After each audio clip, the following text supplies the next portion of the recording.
Tambak Bayan. Komplek pecinan kecil yang tersisih di tengah kota Surabaya.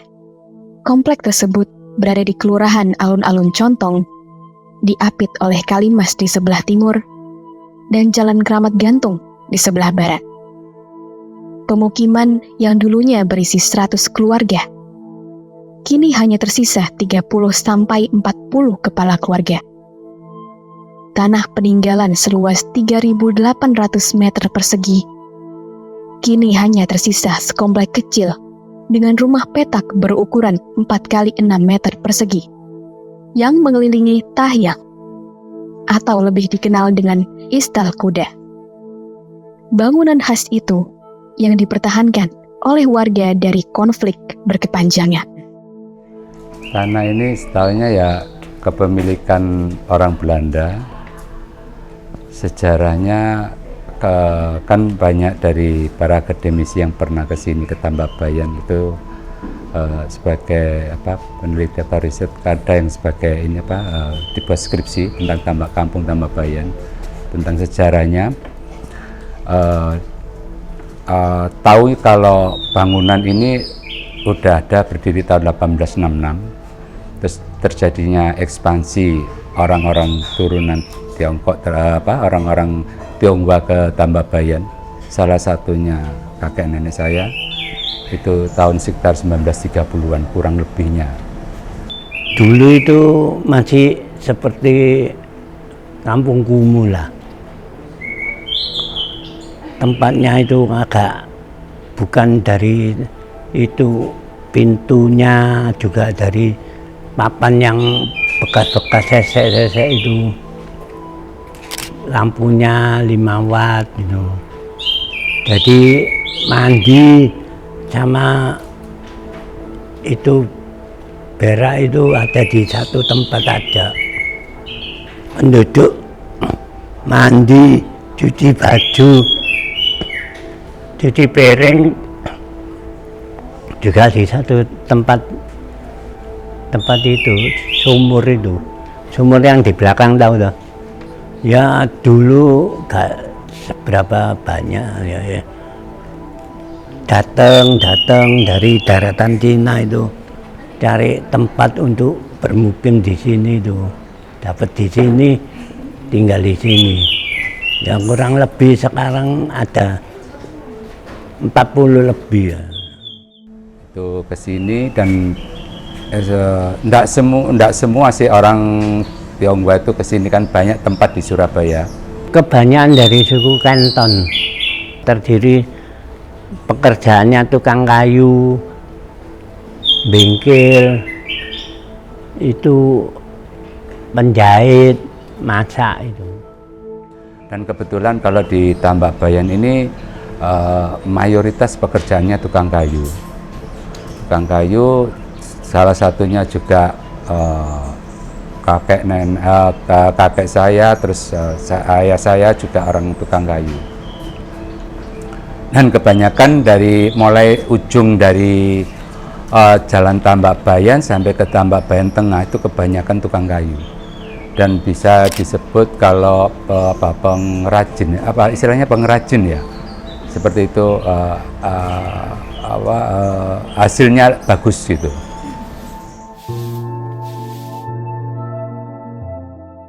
Saat bantuan dari mahasiswa dan komunitas belum datang, tanah yang penuh dengan air mata terancam terenggut konflik yang menyeramkan. Setengah dari wilayahnya hilang dan hanya tersisa 2 bangunan. Mereka mempertahankan Tahyang peninggalan leluhur mereka. Konflik yang saat ini masih berlanjut penuh ketegangan. Pada tahun 2000-an, tanah Tambak Bayan terjerumus konflik dengan beberapa oknum. Setelah lepas dari yang satu, datang konflik lain yang berlangsung hingga saat ini. Tidak ada yang mendukung mereka, hingga sampai ke pengadilan membuat warga terus ketakutan. Mereka belum menemukan jalan terang. Dan kami amar putusan dinyatakan kalah inkrah, harus terjadi eksekusi. Kalaupun terjadi eksekusi itu harusnya 11 tahun yang lalu. Dan rumornya kembali terjadi pada tahun 2022. Itu akan terjadi eksekusi. Masalah sengketanya yang belum selesai. Perlawanan dimulai. Keadaan yang genting pada saat itu membuat mahasiswa yang pertama kali datang sempat tidak diterima. Setelah mereka tahu jika komunitas dan mahasiswa ada di pihak warga, mereka mulai melawan, bukan dengan kekerasan, melainkan dengan seni. Itu loh, warga, anak-anak, orang-orang tua-tua lagi kepikiran, juga kepikiran dia, waduh, lek om aku digusur, dia niku, tuh kalau aku tinggal di mana? Itu aku mulai, jadi aku tergugah mulai, ya itu aku mulai perlawanan sama orang itu. Pertama bukan banner, tulisan kata-kata apa pakai spidol pilok-pilok itu, tulisan itu. Ya itu perlawanan pertama. Terhadap banner itu ada apa ya? Dia lebih banner itu lebih komunikasi. Ada waktu itu ada sponsor seperti itu. Ada orang yang bisa membiayai itu. Catatan banner itu. Gitu. Bantuan yang datang dari mahasiswa dan komunitas membantu moral mereka. Mereka semakin berani melawan yang dulunya menggunakan kekerasan, akhirnya menggunakan seni dan pendidikan. Didasari oleh rasa kepedulian, rasa kekeluargaan, dan rasa senasib, menjadi semangat untuk mereka berjuang bersama komunitas dan mahasiswa. Mereka berjuang bersama warga Tambak Bayan Tengah. Pertama kali orang datang sini ku diintimidasi mas sama aku sama warga sini. Takutnya diukur, mau apa? Kamu diambil nih untuk itu. Akhirnya tak datang itu tak teror mas itu. Waktu itu yang datang pertama itu namanya Mas Pandu. Nah ini loh orangnya ini. Nah itu orang anak ITS datang nih. Kayak gondrong mas ini. Kok lapor hari ini kon? Kok aneh itu biyo ngono itu. Masyarakat itu. Kok awas nang kene kon. Gak boleh kon. Akhirnya dia mulai melunak. Mas aku ini boleh sama ini. Oke, dadang iku ya akhirnya mulai konsentrasi, akhirnya kita bersama ngobrol akhirnya lah jadi iku dari situ dia membuat dia diskusi ya sama aku sama Om Seno sama warga sini diskusi ya kita melawan Tambak Bayan, melawan Tumbi itu harus secara moral tapi yang demo secara halus ini mas. Nah, akhirnya ngumpul anak-anak ITS, anak ITS, UNER, Ubaya, Petra itu kumpul akhirnya buat acara. Meski gerak tidak berkutik sosok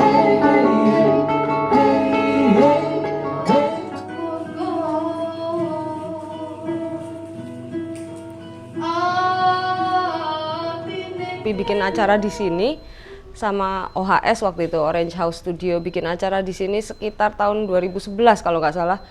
Itu aku datang ke acara itu, waktu itu mereka mural di lapangan sebelah. Semua itu mural, purna perlawanan, tapi nggak mural, gambar ada yang gambar naga aja, gambar naga makan naga. Lah ini mural. Ini dibuat tahun 2011, sudah terkelupas. Nah ini gambar naga ini ada naga ini bulat. Nah itu orang Tionghoa ciri khasnya naga, ya kan? Nah kiri ciri naga makan bututnya, berarti artinya apa? Tionghoa makan Tionghoa, gitu. Komunitas berdatangan membuat karya seni yang mengangkat konflik mereka ke permukaan.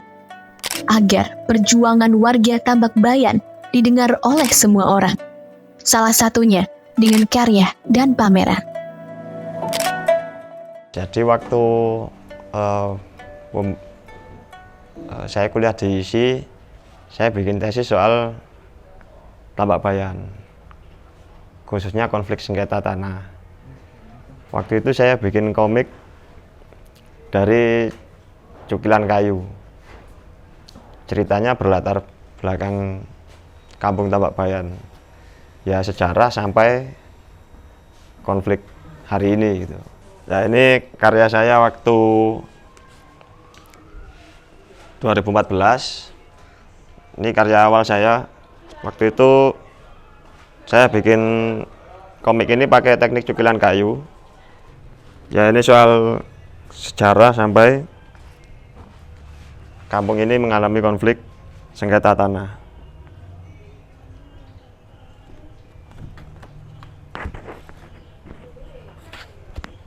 Ya kira-kira seperti ini.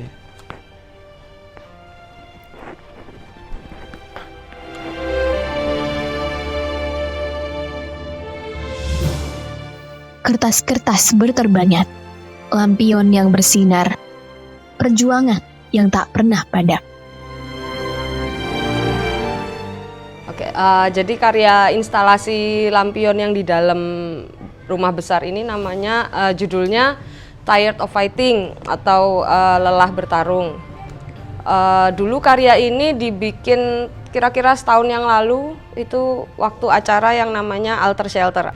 Kesenjangan yang aku jadikan konsep karya Tired of Fighting ini itu adalah dalam hal ini kesenjangan wawasan. Kesenjangan wawasan antara wawasan orang kebanyakan mengenai kasus sengketa tanah dengan wawasannya warga Kampung Tambak Bayan. Sudah, karena kasusnya kan sudah berlangsung selama belasan tahun, jadi saat ini kondisinya mereka sudah capek bertarung justru. Sudah capek bertarung dan mereka pada dasarnya, tapi kan kepengenan untuk punya surat tanah atau punya legalitas atas tempat tinggalnya itu kan masih belum terpenuhi gitu. Jadi lampion-lampion ini itu melambangkan harapannya warga Kampung Tambak Bayan.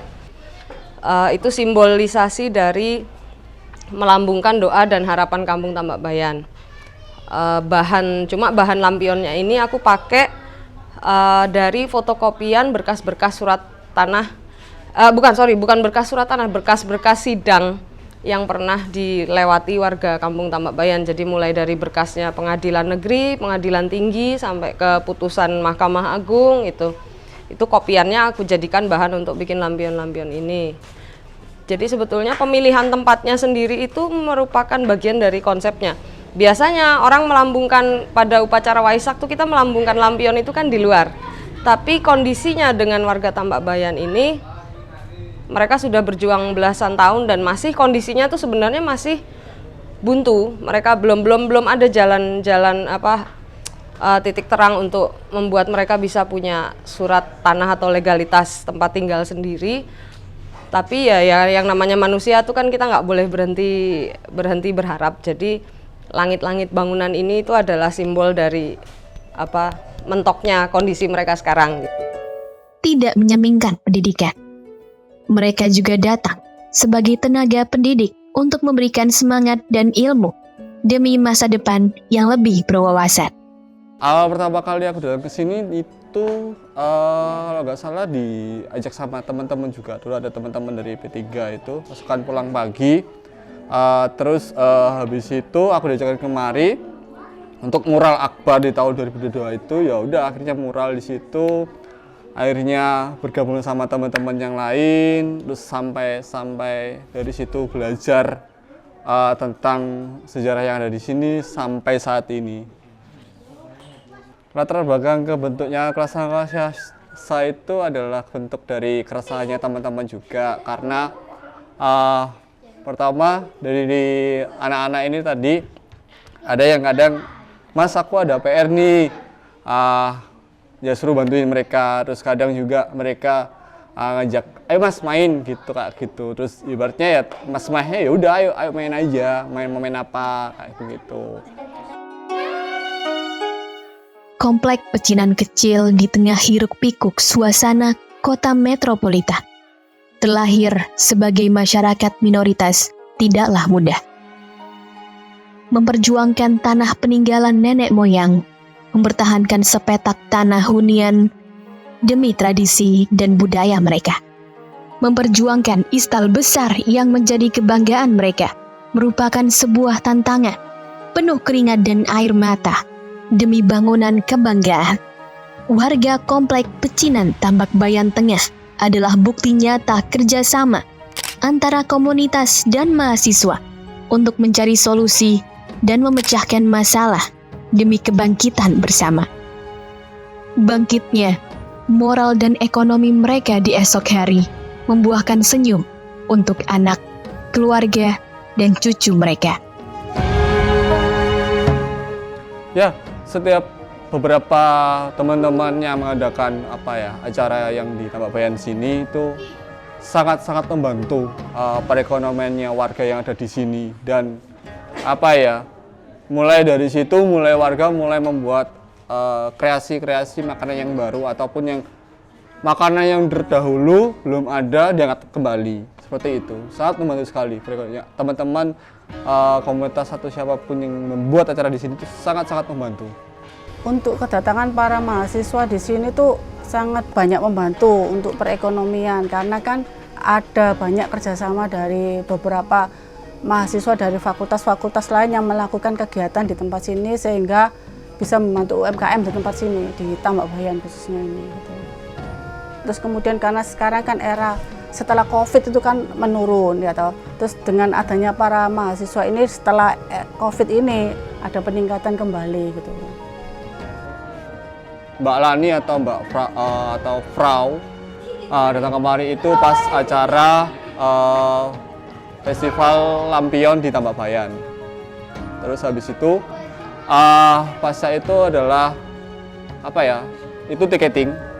Jadi penjualan ada tiketing, ada kaos, ada tote bag, ada merchandise juga kecil-kecilan itu jadi satu juga.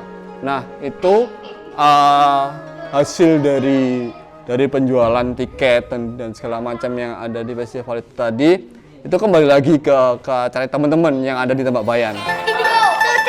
Terus berharap agar solusi ditemukan, tapi entah sampai kapan. Warga Tambak Bayan Tengah beserta komunitas berusaha semaksimal mungkin untuk menuntaskan konflik yang berkepanjangan. Festival dan acara-acara diselenggarakan oleh komunitas tidak hanya sekedar melihat Tambak Bayan, tapi juga untuk mengangkat ekonomi mereka untuk lebih berkembang lagi. Yang jelas, ya kita semua berharap, maksudnya aku dan teman-teman ISTB ini berharap mereka secepatnya punya legalitas atas tempat tinggal mereka. Gitu. Harapan kami sih satu, warga mendapatkan haknya, terutama itu. Yang kedua, jangan sampai bangunan-bangunan klasik itu hilang di beberapa kota ataupun khususnya kalau di Surabaya juga.